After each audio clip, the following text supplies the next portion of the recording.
So did you go through that document, Employees Compensation Act? No, not yet, madam. Okay. So in that same unit, right, as I told you, there are two legislations, Employees Compensation plus Employees Insurance Act. So this part we will complete today. Okay, few things again we have discussed, like benefits, contributions and all that provisions we have already discussed. These administrative setup and stuff is remaining. Then comparison between two of the legislations, because both are talking about benefit of employees. So why do we need two legislations? How they are different, that part is also there. Okay, so Employees State Insurance Act 1948. These are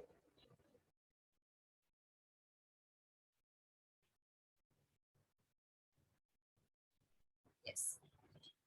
So these provisions, few were already done. Now we have one provision relating to administrative setup. What are the different bodies or what are the different organizational hierarchy that we have under the ESI Act that is being mentioned, so that provisions given under the legislation can be effectively carried out. For that, provisions are given under Chapter 2. Okay, Chapter 2, it talks about three different bodies. First one is corporation, that is ESI Corporation, Employees State Insurance Corporation.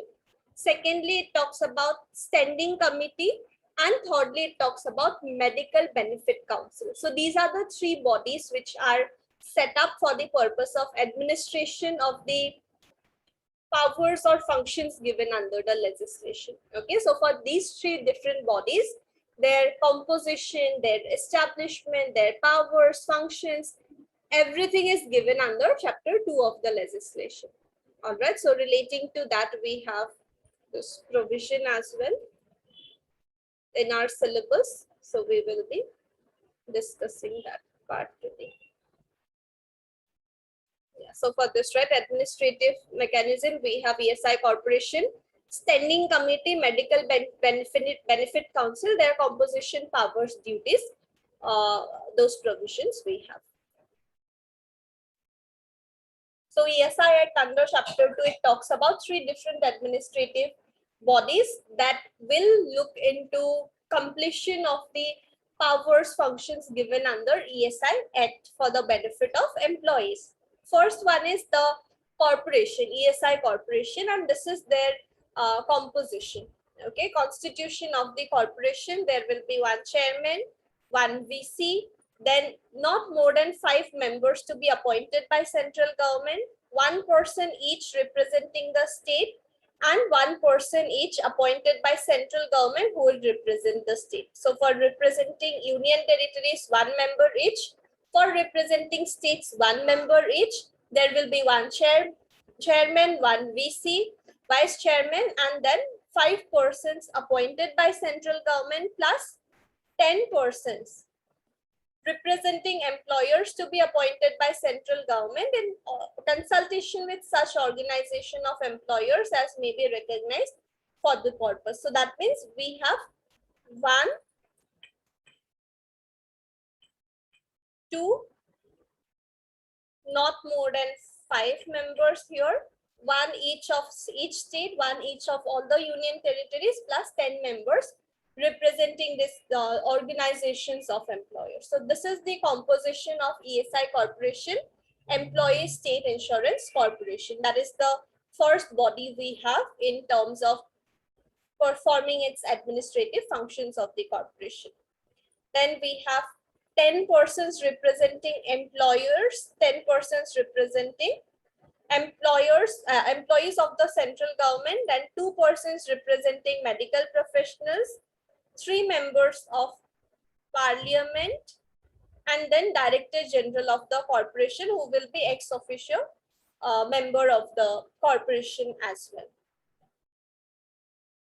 Term of office of its members, it will be 4 years, or it will be until pleasure of the government in case they are ex officio members or stuff who are doing some other purpose, but they are also included this member. In that case, pleasure of the government, until they are retaining that post, they will be members of corporation as well.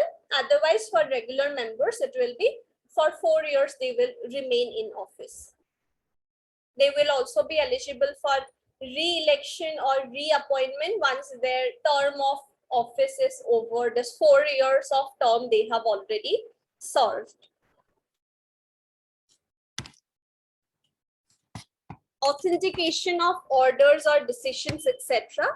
All orders, decisions of the corporation shall be authenticated by signature of Director General of the corporation, and all other instruments issued by the corporation shall be authenticated by the signature of Director General or such other officer of the corporation as may be authorized. If the corporation is issuing some orders or some notification, there it may be authorized by Director General or some other officer who is given that power. But in case of orders being passed, there the Director General will authenticate, like undersigned would be Director General who will issue those orders. Those will be binding under the ESI Act for benefit of employees.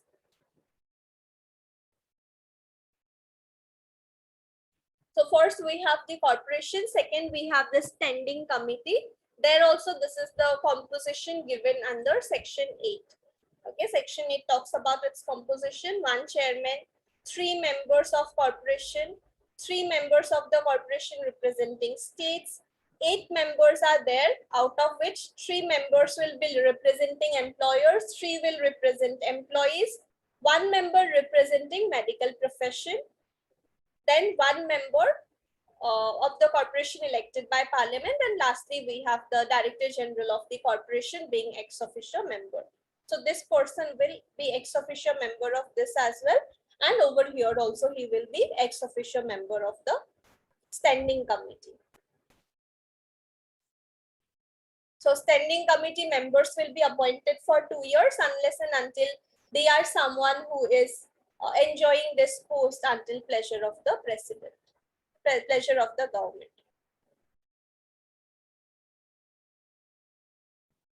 Regular members will hold office for a period of 2 years in case of standing committee, and in case of the corporation, ESI corporation, they will hold office for a period of 4 years. Then we have medical benefit council also, and this is the composition. Okay, like too many members are there over here as well. 1 member, 1 Director General, 1 Director General of Health, 1 Director General of ESI corporation, medical commissioner of the corporation, 1 member representing each state, 3 members to be representing employers, 3 representing employees, 3 members of whom not less than 1 shall be women representing medical profession. Then term of office of members is 4 years, same like ESI corporation. The members of medical council will also hold office for 4 years unless and until they are someone enjoying office until pleasure of the president. So for corporation 4 years, for medical council 4 years, but for the standing committee it will be 2 years. They are all eligible or entitled for re-election or reappointment as well after their term of office has been served or is being completed.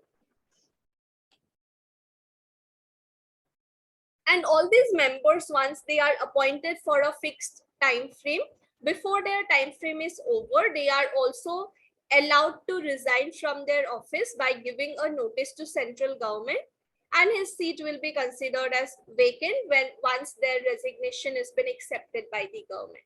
So they are entitled or eligible for re-elections as well, and also they are entitled to resign before their term of office is over by writing to the central government. And once they resign, it will be considered that their office is vacant. Again, someone else has to be appointed for it. And they may be considered disqualified also. Once they are appointed or before appointment also, there are certain grounds based on which they may be considered disqualified. Like if a person is declared as a person of unsound mind, once they are elected, once they are appointed in the position, they may be considered disqualified. If they are undischarged insolvent, insolvency suit was filed and they were declared as insolvent under IBC, Insolvency and Bankruptcy Code. there also the person will be considered as disqualified.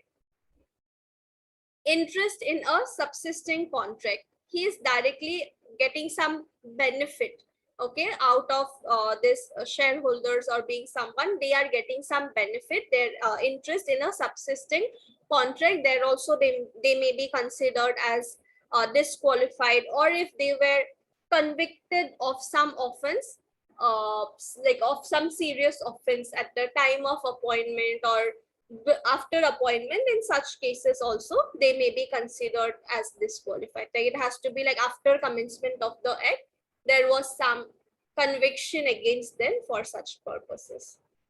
And this thing is becoming very common these days. Recently also there was one case where a person who was convicted, okay, like the case was filed, he was accused of some crimes, like serious crimes like attempt to murder and stuff. So case was filed against him.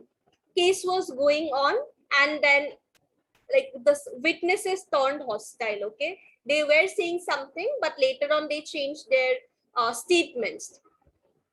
So in such a case, not much evidence was available against the person, and court said that we are giving you benefit of doubt because we don't have much of strong evidence. We are releasing you free.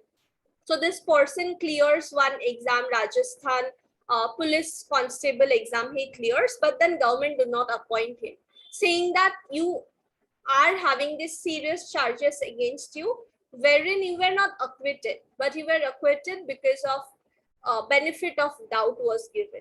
So like that, this person was not given job, even though he cleared the exam. So those situations are being very common these days, wherein if a person is having some serious criminal charges against him, he might not even be appointed even when he has qualified the exam. This sort of situations or terms or conditions are even mentioned in the notification itself, that they would clearly mention that if this happens, if this sort of a criminal charge is there against you, then in such cases, we are not appointing you. Does not matter if you have qualified it or you have not qualified it. Okay. So is this part clear? Yes, madam. Okay. Then fees and allowances, just because they are like appointed under the government, they are doing some work and all that stuff, they are also entitled to fees and allowances as well. Then we have powers of the standing committee. So standing committee is also one administrative body which is set up under the ESI legislation, ESI Act. So their main function or powers is to administer the affairs of corporation and may exercise any other powers and perform any other functions of the corporation. So whatever corporation is saying that this has to be done for benefit of employees, that step needs to be taken, all that will be done, right? Administer affairs of the corporation, whatever corporation decides, those will be given, like in reality, those will be performed by the standing committee. They will bring those things or those orders into action, whatever orders, whatever decisions are being taken by the corporation. Or they may also perform some other functions which are necessary, which the corporation wants to perform, those also may be executed by the standing committee. Standing committee shall also submit for consideration and decision of corporation all such cases and matters as may be specified in the regulations made in this behalf.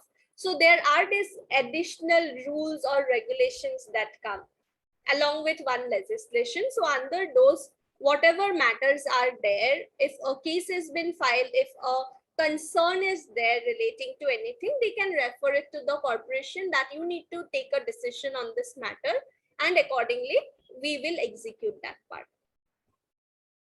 Standing committee may in its discretion submit any other case or matter to the corporation. If they are finding it difficult to take a decision, they may also refer it to the corporation that you take a decision on it, what should be done in such a case. Accordingly, whatever order comes from the corporation, those will be done by the standing committee. So standing committee is basically like someone who would get the works executed. They would perform whatever roles, responsibilities, functions come. They will give those the force, right? They will perform them in reality.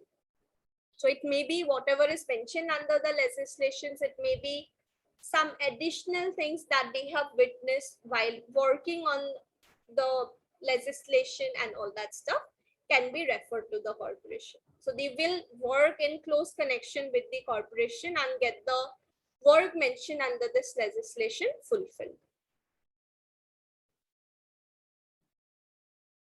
Corporations' power to promote measures for health, etc. of insured person. Like we have said, right, that there is employees plus their dependents who will be insured. They would be getting some benefits in case of need.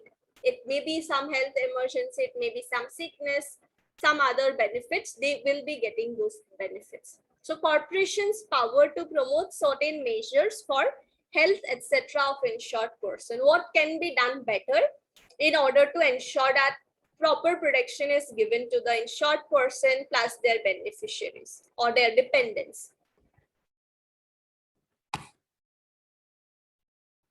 So the corporation may, in addition to scheme of benefit, which is already specified under the legislation, that we have this section called benefits, right? What all benefits would be given if someone is hospitalized, if someone is suffering from some health issues, what all benefits need to be given, everything is mentioned under the legislation. So in addition to whatever is mentioned there, if the corporation feels something else can be done, promote measures for improvement of health and welfare of insured person and for the rehabilitation and re-employment of such person who was disabled or injured, may incur in respect of such measures. They may expenditure from the funds of corporation within such limits as may be prescribed. So yes, under the act, this is the minimum thing which the corporation anyways needs to do.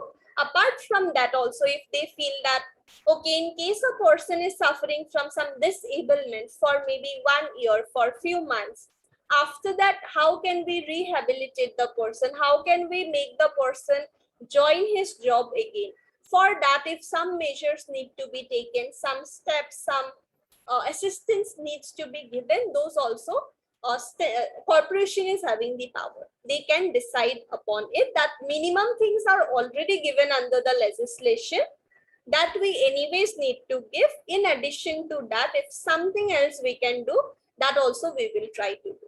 Okay, so corporation would take all those decisions. And if someone approaches the standing committee that, okay, fine, for 1 year, I was disabled, I was not able to go to work, I was getting some benefit, but now I'm fine, how can I can rejoin work? So if there is no settled principle on it, standing committee may refer the matter to corporation. That it's corporation's time to take a decision on it. Corporation will accordingly take a decision and same would be followed by the standing committee. Okay, so corporation is like the main body, like decision making body, and standing committee would try to execute those decisions. Whatever orders, notifications come, they will try to follow it. Okay, is the powers thing clear between both of these? Yes, madam.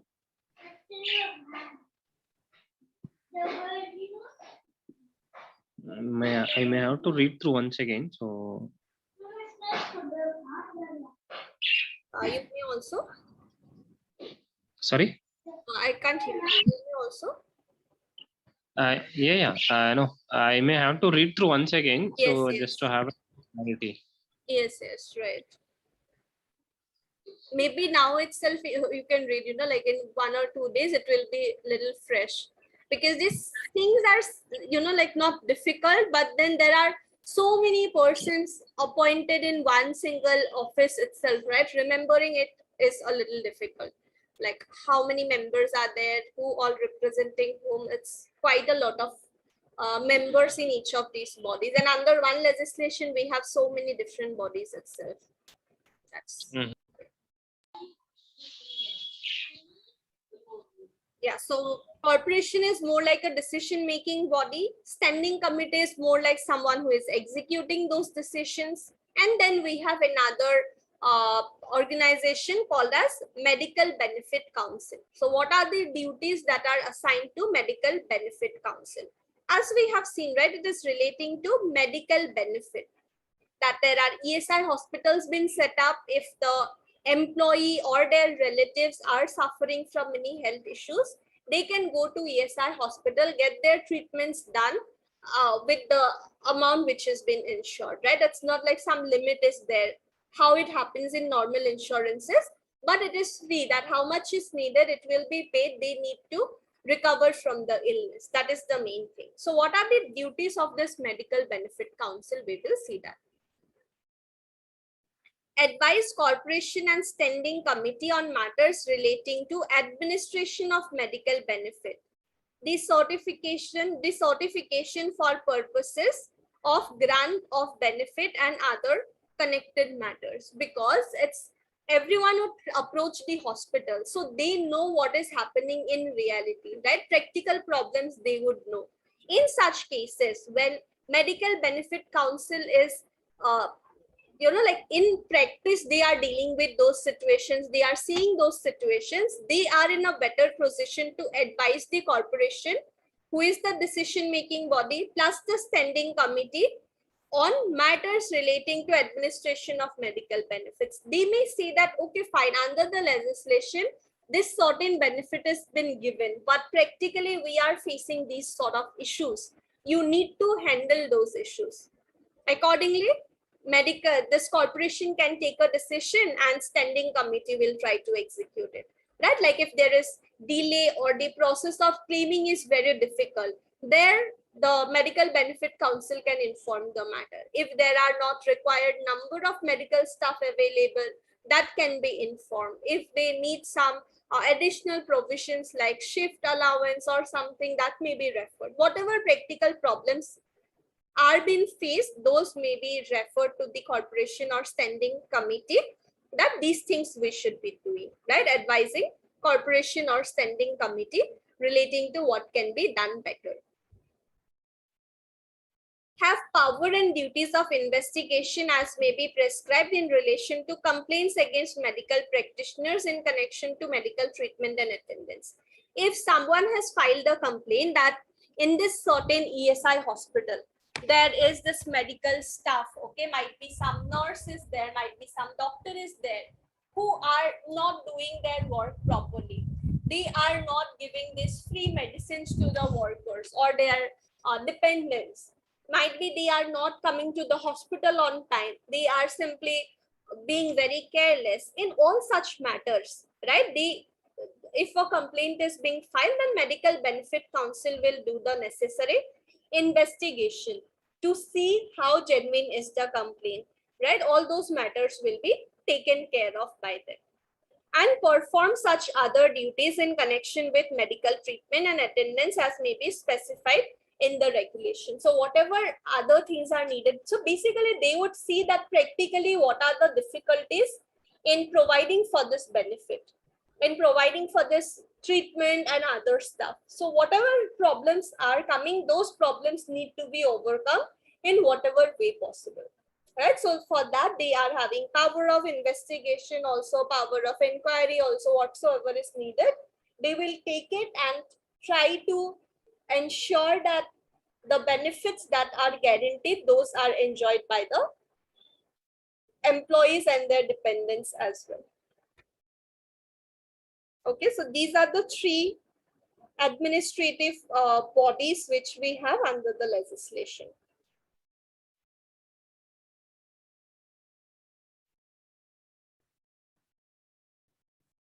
Right, so because now we have studied both this ESI and this Compensation Act, right? There is a provision also given under Chapter 4 that compare both these two legislation. Why are we having two legislations providing for same sort of relief? Right, so this is like list of comparison, that amount of contribution here, both employer and employee are contributing. Employee will be contributing 0.75% of their wage, employer will be contributing 3.25%, but in case of workman compensation, it is duty of employer to be providing for the amount in case something goes wrong, like the lump sum amount which is paid, it will be duty of the employer to make that payment. There is no contribution coming in. Responsibility for payment is on employer, but here employee state insurance corporation is responsible to release the funds, make the payment, whatever benefits are needed, that will be paid. Administered through commissioner. There is commissioner appointed, we have seen yesterday. There is commissioner appointed under Workmen Compensation Act who will be having power just like a regular court. They can ask persons to appear before court, give evidence and all that stuff.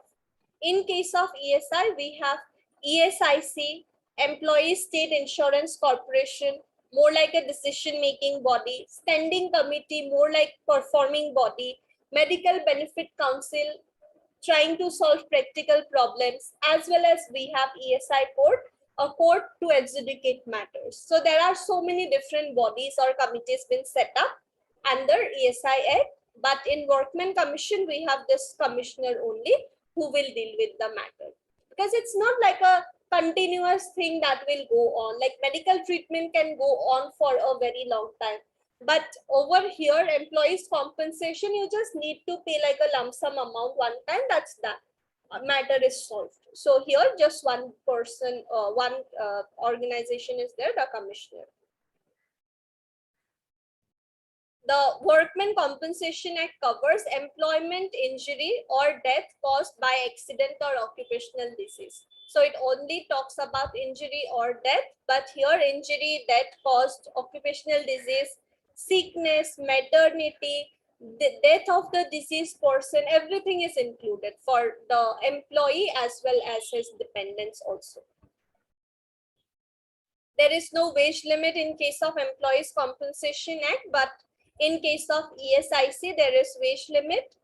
It is 21,000 or less, but it may be 25,000 or less for person with disabilities. There are two limits given, and this is subject to change. Last time it was changed in 2017. Contributions I have already mentioned that in case of this one, it is contributory, right? This I will remove.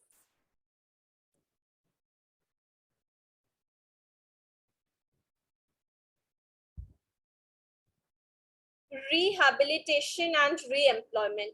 There is no provision of rehabilitating the person who sustained injury, how he can again join back his work.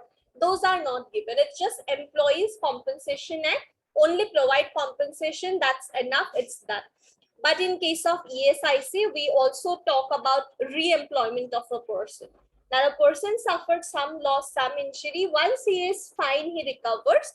How can we re-employ the person? How can we help the person rejoin his work? That provision is also given here. Compensation in case of Employees Compensation Act is paid one time, lump sum amount. But in case of ESIC, it is paid periodically whenever the need comes of treatment or some other benefit, it will accordingly be paid. So it will be a periodic payment depending on the expenses of the person.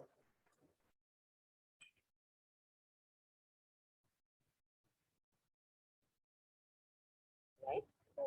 Is it clear? Yes, madam.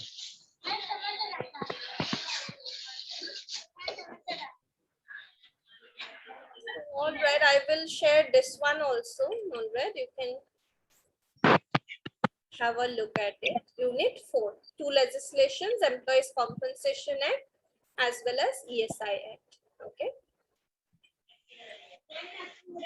Okay, madam. Yeah. So what about today evening? I think we can have it, madam. 7? Yeah. I think like weekdays, evening time I will be busy. So today we can have, okay, 7 o'clock. So 7:30 or when? We can have it by 7:30 or 8, not an issue, madam. 7:30 or 8. Okay, fine then. Madam, what is the objective of this Employees Compensation Act, madam? Objective of Employees Compensation Act. Compensation as in case a person dies in war or a person suffers from some serious injury, just you pay an amount of like lump sum compensation.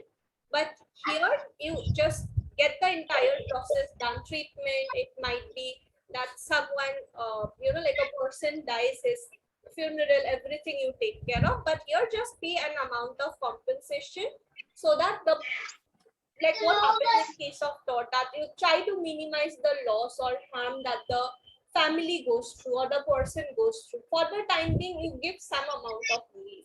You give one lump sum amount, that's all. Okay. The person for the loss that he has suffered. Okay. Yeah. Okay, thank you. We'll have a class in the evening, okay? Thank you. Bye bye.